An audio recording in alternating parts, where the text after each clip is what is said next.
There's a book called Unreasonable Hospitality. It's written by the owner of 11 Madison Park, I think it's called. It's like the #1 restaurant in the world. And he talks about how, and as soon as I heard this, Patrick Bet David We have to talked try about that it. place. Well, no, I looked it up. That's actually not. That's not his restaurant. That's the one he worked at. Okay. I didn't know that. I looked it up. They just went vegan, and I was like, oh, fuck this. No, But- never mind. Yeah, literally. What the hell? Club I might over. like end the book club at this point. No, it's not him. That's not his. We're All right. misquoting it. Anyways, this book, basically the premise of makes this a vegan book restaurant? is that the restaurant had the best chefs and the best food in the world, yet they could never crack the top 50 of like the top restaurants awards. And so I feel like Client Ascension is that way in a way, right? We have the best product, we have the best coaching, we have the best results, but it's the way you deliver and package it through the student experience. And the name of the book is Unreasonable Hospitality. And so there's stories in the book of how like it's all about restaurants, but we take it the same concepts and apply it to coaching. And like one of the ways they're unreasonable in their hospitality is like someone comes to the restaurant and they'll go out and they'll pay their valet parking meter.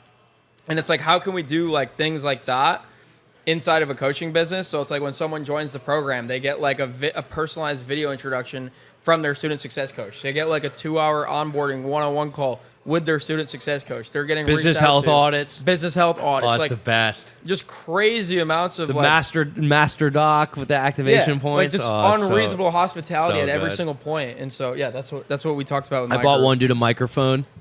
Yeah, like You needed a mic- unreasonable hospitality. Someone joins your coaching program and you send them a fucking microphone. Like Yeah. they're not. That's not part of the contract or part of the expectation they have when signing up. But it's just what can you do to go above and beyond. And like the biggest theme, Jordan Paris said this actually. He said, "Fuck scope of work. Like just go above and beyond for your students." And it's the unscalable stuff. Dude, I say that to people as well when with their clients. I'm like, do the stuff that will enable them to get better. So it's like, okay, you're a cold email lead gen agency and like they're having a tough time closing their sales calls. Or like Yep. the leads are unqualified. And you might just sit there and be like, oh, well, how about you ask for the sales call recordings Yeah. or set up some automations and some follow-up templates inside their CRM. They're like, oh, well, that's not a part of the contract, but who cares? It enables them to get better results for what you have provided for them. Mm-hmm. Therefore, you will intrinsically make money from it if they get better results from the product you sold them. Through retention, simply. Yes. It's like the This go- contract doesn't matter if you lose it. Yeah, this goes into like you can just see it when someone's trying to like maximize cash now as opposed to maximizing long-term value. Yeah.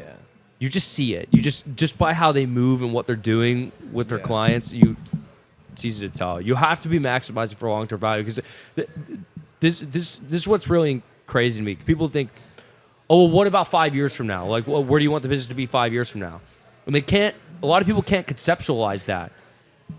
To which I would tell you, well, you're going to be alive 5 years from now anyway. Like, why not just optimize for your situation 5 years? You will be here. Like, assume you're not going to die. You probably won't. God willing. Knock on wood a little bit. Yeah. Yeah. But it's a good yeah, point. the great book, by the way. And also, just quick tip for anybody who has an incurably short attention span and maybe a tinge of autism if they'd rather sit there and make 20 cold Tinge-o-tism. calls as opposed to like read 20 pages straight or just do anything else and just move around.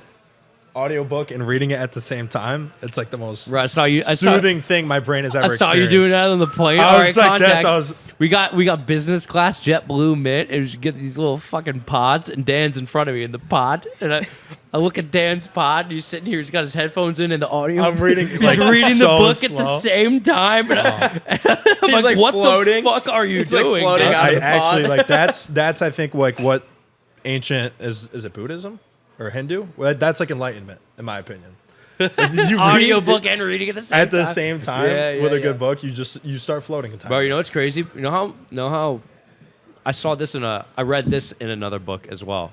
What you know how Sick people flex. say, oh, I'm a visual learner or I'm an auditory learner. So, oh, I'm not a visual learner. It's bullshit. Everybody's a visual learner. Everybody.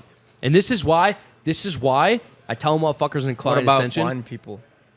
Yeah, they're done for. I tell motherfuckers in client Wait, ascension, actually. I'm like, Never mind. make flow charts. Make flow charts and graphs and pictures in shit that depict what you're doing in your service and your mechanisms. Like show. Motherfuckers love flow I feel like charts. that's why Hormozy's book did so well. Like low key. Does Gamma Yeah. let you make that shit? Yeah, I'd make that shit in Gamma. You can just make a chart. In Shout Gamma? out Gamma. Gamma.app. Pretty based. /wizard. You guys mind if I cut in, or am I tracking your Oh, style? Christian, you're here. I was going to say Is he even on the podcast my favorite anymore? part of the event No one cares, bro. All right, I got another topic. Ready? was Hey guys, if you enjoyed this short clip, check out the full interview here. And if you want to see more clips from this episode, check it out right here.